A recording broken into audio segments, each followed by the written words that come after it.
Esse vídeo foi retirado do vídeo anterior. Pra quem não viu, vai aparecer o card aí em cima. Recomendo vocês darem uma conferida porque tá bem interessante o tema. Agora podemos começar o vídeo. Opa, tudo bem com vocês? Eu me chamo Papamindas e eu vim aqui dar uma fala sobre a minha opinião do Sonic Frontiers. Já avisando que eu não sou um fanático pela série do Ouriço Azul, mas ainda assim tenho um histórico de relação boa com os jogos dele. Já joguei alguns jogos como Sonic Generations, Unleashed, os clássicos, Mania, Forces, e entre outros aí. Os meus jogos favoritos são, como a maioria, uns RPGs. Eu não sou muito fresco para estilo de jogo, então eu jogo desde hack and slash até jogo de point and click, batalha de turno, tática, Metroidvania e por aí vai. Eu sou um jogo de tudo, basicamente. E como eu zerei o Sonic Frontiers recentemente, eu vim dar uma falada sobre o jogo. Enfim, é isso. Vamos começar.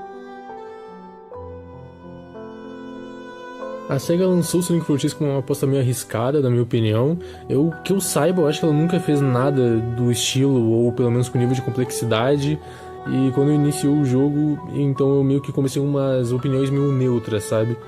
Eu não sou uma pessoa que se baseia muito na opinião dos outros, eu mais costumo sempre tirar minhas próprias conclusões jogando o jogo. E como que o Sonic Frontiers é meio que um divisor de águas, pelo que me falaram, ele é basicamente perfeito para esse momento. O jogo já mostra um diferencial no começo dele, pela estética e pelos gráficos, o que pelo menos pra mim foi um choque muito bom, porque foi um dos motivos também que me fez jogar o Sonic and the Black Knight. Eu gosto muito dessas coisas que são mais desconexas e traz um ar de novidade pra alguma franquia que já é consolidada em alguma coisa, pelo menos do que eu vi de Sonic na minha vida toda. Eu acho que eu nunca tinha visto algo tão parecido com Sonic and the Black Knight nesse estilo quanto o Frontiers, que é algo que pelo menos me empolgou muito no começo para jogar o jogo, né? Algo que me enxergou muito mais e me deixou muito mais animado para jogar. O jogo começa com um mini tutorial bem simples e bem livre. Ele não enche a sua tela com 1 milhão de coisas e mensagens te ensinando a como fazer algo simples, como se você fosse uma criança de 4 anos de idade. Bem pelo contrário, é uma mensagem e acabou, você já pode explorar os controles do jogo. Eu normalmente sou uma pessoa que costuma explorar bastante, então descobrir os itens e entender mais do mundo do Frontiers não foi um problema grande pra mim. Eu sempre faço o máximo de coisas possíveis na área antes de sair dela e é exatamente o que eu faço no começo desse jogo. Por mais que algumas pessoas podem sentir estranheza, né, alguém que não esteja tão familiarizado com o estilo do Frontiers pode ter, eu ainda devo realçar como esse jogo sabe te prender a atenção, sempre colocando as coisas mais surreais e que se destacam no mapa do jogo. Ele já explica sobre a mecânica do mundo aberto e todas essas coisas de movimentação que o jogo tem novas, né, muito bem, e te dando uma pequena ilha com missões secundárias e um mini boss para enfrentar, com algumas mecânicas de movimentação do jogo que você usa para pegar justamente esses itens necessários para continuar prosseguindo na história.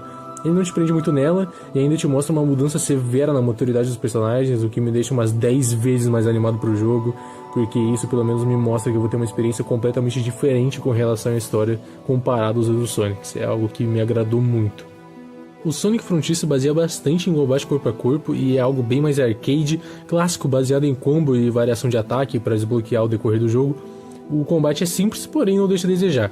Ele possui a mecânica de RPG na sua maioria, como sistema de pontos de XP para desbloquear as habilidades, tendo várias formas de acumular esses pontos, só explorando o mundo ou derrotando os inimigos do mapa, e tendo como incentivo de exploração uma roda de melhoria para os seus status. Eles são melhorados com os cocos, sendo eles o eremita e o ancestral, cada um tendo seus itens espalhados no mapa para você seguir explorando e conseguir acumular o suficiente para aumentar suas características. O jogo também apresenta uma mecânica de esquiva e de parry. As duas mecânicas se encontram sendo muito necessárias durante os combates do jogo, a esquiva contra mini-chefes do mapa e o parry sendo crucial contra os chefes principais do jogo. O parry do jogo base é algo extremamente fácil de usar, basta você segurar os 2 botões da frente dos gatilhos do controle e pronto, o Sonic vai estar sempre com a guarda pronta pro parry, diferentemente da DLC, onde nos é apresentado o Perfect Parry, onde ele tem uma janela de tempo extremamente menor para realizar ele, tendo que obrigar você a jogar num ritmo completamente diferente, mais rápido de toda a sua aventura anterior no jogo base, o que pelo menos para mim é um ótimo ponto e traz mais emoção ao jogo e dificuldade para o jogador. Pelo menos para mim é uma melhora muito grande, pois não deixa enjoativo o combate e mostra que só com uma mudança na janela de tempo de uma mecânica já torna seu objetivo 10 vezes mais difícil de completar. É um ótimo ponto do jogo e deve ser elogiado. Sonic Frontiers apresenta sua mecânica mais inovadora do jogo inteiro para mim, que é o mundo aberto, trazendo ele em forma de ilha, mudando os seus biomas e características a cada uma. O mundo aberto do Frontiers é muito bem modelado e elaborado para mim. Os gráficos, a música, os passos do Sonic na grama, tudo isso se junta e torna a ambientação muito mais imersiva. O contexto da história também ajuda a deixar todo esse mundo vasto e sem vida do Sonic Frontiers muito mais profundo. Eu vi algumas críticas sobre a tal falta de criatividade da SEGA no mapa do jogo. Eu particularmente não consigo entender essa crítica, porque olhando de forma verdadeiramente crítica pro jogo, ele é uma jogada completamente diferente de tudo que a gente já teve até agora. E tudo isso é algo feito num espaço de tempo muito pequeno, durante uma mudança severa no mundo dos jogos. O Sonic Frontiers pra mim ele não foi um jogo feito pra agradar, e muito menos pra competir com qualquer jogo de 2022. Eu acho que a SEGA criou ele com uma base de inovar e mostrar para os fãs da franquia que o universo dele podia se expandir para qualquer direção, e isso fazendo um jogo completamente ousado e com mecânicas desconexas de tudo que a gente tinha sido lançado até agora no mundo do Ouriço Azul. Eu enxergo apenas um defeito no mapa, e que ele seria resolvido só com tempo de desenvolvimento, que é apenas a poluição. O mapa do Sonic Frontiers é muito grande. Se juntar as 4 ilhas de um mapa imenso, isso por si só já seria maçante. Agora, imagina esse mapa, só que com as mesmas mecânicas, com os mesmos itens, os mesmos chefes. Isso ia acabar justamente arruinando o jogo com a maior característica dele. Por isso ele foi dividido em ilhas, sendo muito mais fácil o desenvolvimento de organizar as demais formas de exploração. Principalmente se levando em conta a história do jogo, que é algo muito mais complexo e que depende no mapa para deixar sua personalidade mais concretizada. O excesso de colecionável no jogo é realmente chato, mas as missões secundárias, as formas que eles usam, as mecânicas e principalmente o cyberspace, que é algo que deve ser analisado, claramente não era a opção do desenvolvedor deixar o mapa desse jeito. Mas é bem nítido que ele pode ser muito pior do que ele realmente é. Eu entendo a crítica, mas eu não sei porque batem tanto na tecla. Eu costumo visar o que há de bom nisso, e as pessoas que não visam isso, eu acho que é uma parte muito arrogante delas, sabe? Isso que eu nem citei os inimigos do mapa, sendo muito variados, usando as mecânicas do combate e de movimentação. Usando só como 2 exemplos bem simples, aquele robô que rouba suas esmeraldas e depois ele cria um rastro, sabe? Que você tem que seguir ele para subir em cima dele e dar um stomp, daí você pega tudo de novo. Ou aquela ave do mapa de vulcão que ela fica jogando um raio para você enquanto você tá correndo, ela fica te perseguindo e você tem que dar um parry para dar um stun nela, e depois você usa aquela mecânica clássica da série de acertar o timing na barra que tinha no Sonic Adventure 2, que aí você consegue, né? Você sobe em cima dela e você dá um stomp nela de novo. E já era. É um bagulho tão simples, mas que ninguém fala sobre. É algo que deve ser elogiado, e eu pelo menos não vejo muito o porquê de reclamar do mapa do jogo, sendo que é muito fácil você perceber o porquê. Porque o jogo teve pouco tempo de desenvolvimento. Eles tiveram algo muito diferente para fazer, era um desafio. Então, pra mim, é muito simples de pensar do porquê que o mapa não é perfeito. É porque o jogo por si só, ele não é perfeito. O Sonic Frontiers ele não foi feito pra ser elogiado. Ele foi feito pra ser analisado, pra ser aceitado, pra saber se podia ter mais coisa da série desse jeito. E ele funcionou perfeitamente. Ele, pelo menos do que eu vi, ele agradou todo mundo que pelo menos é muito fã da série. Então, pra mim, os seus defeitos não deixam dele de ser muito flexível, ok? Apesar de tudo, o jogo ainda é muito aberto. Se você quiser, é só seguir a história. Quem faz a sua aventura é você, o jogo não decide nada. Ou seja, a crítica não faz sentido. O Sonic Frontiers apresenta uma mecânica nova e desafiadora, que é o cyberspace.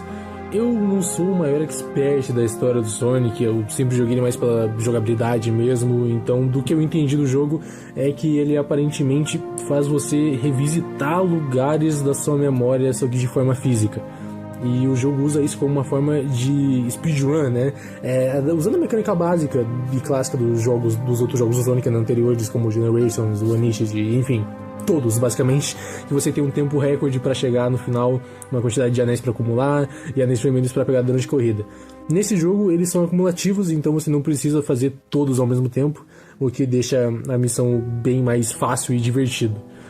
Pelo menos às vezes, né? Não é toda vez que eu me diverti fazendo isso, não. Nós também temos uma mecânica nova envolvendo algo do cyberspace, que é o Cyberloop, que você praticamente só fica rodando com ele. Você pode pegar anéis para acumular ou itens de missão, né, para você poder pegar e continuar prosseguindo se você precisar de mais alguma, se você não tiver pego o suficiente.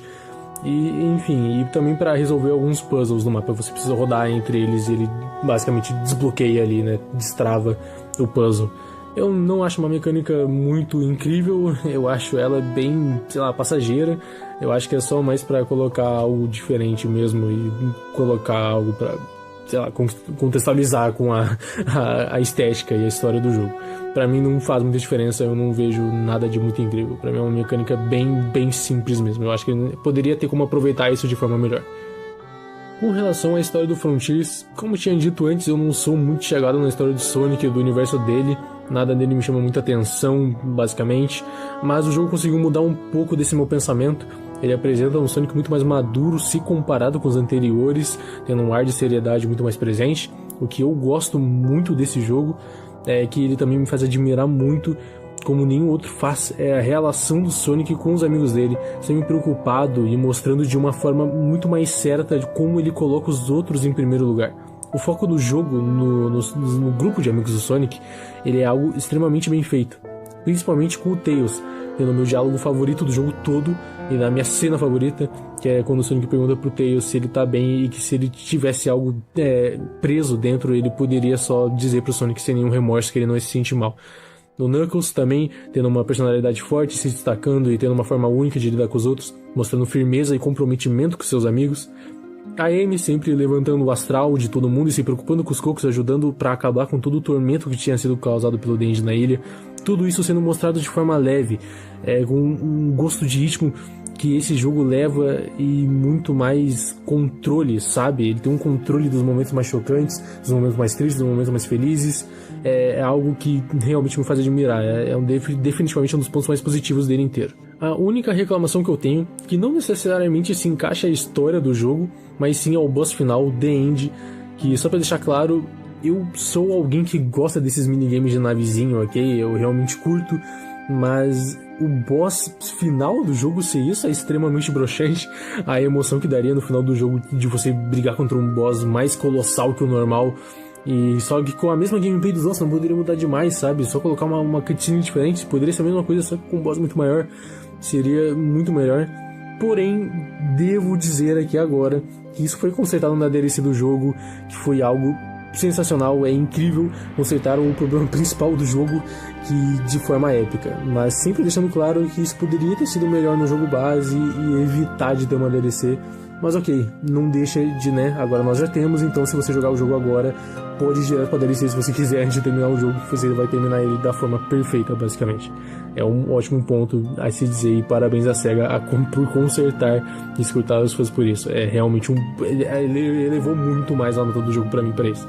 E quando eu zerei o jogo, né, antes da DLC, eu me lembro perfeitamente de ficar um pouco triste, assim, sabendo que o boss final é um jogo de navezinha, mas enfim, né, acontece. Eu, obviamente, não tenho como terminar sem falar das músicas desse jogo. É simplesmente arte. Ele começa com uma soundtrack mais melancólica e seguindo o mesmo rumo que o jogo leva até o final da primeira ilha. A música do minigame da pesca do Big no Cyberspace, que é algo mais lo-fi, mais tranquilo e sempre combinando com o momento, e as músicas dos chefes é um espetáculo à parte. A minha música favorita sendo Find Your Flame, espetacular, sensacional. O que fizeram na produção musical desse jogo, te dando aquele hype absurdo no começo da boss fight e no final do jogo, quando ele fica com aquela música mais tensa na última ilha, mostrando que o momento mais esperado estava chegando, uma montanha russa de sentimentos, sabe? Você ganha uma obra-prima de música e ganha um jogo de brinde, basicamente. Definitivamente é o ponto mais alto e positivo desse jogo, é a música. Sem dúvida nenhuma, é impressionante. Enfim, essa foi a minha opinião sobre Sonic Frontiers. Eu não sou um cara muito fanático pela série, só gosto dos jogos mesmo, não tenho muito preferência para qualquer tipo de estilo de jogo. Enfim, é isso, eu só jogo e tiro minhas conclusões. É isso, valeu por ter me escutado até aqui, falou.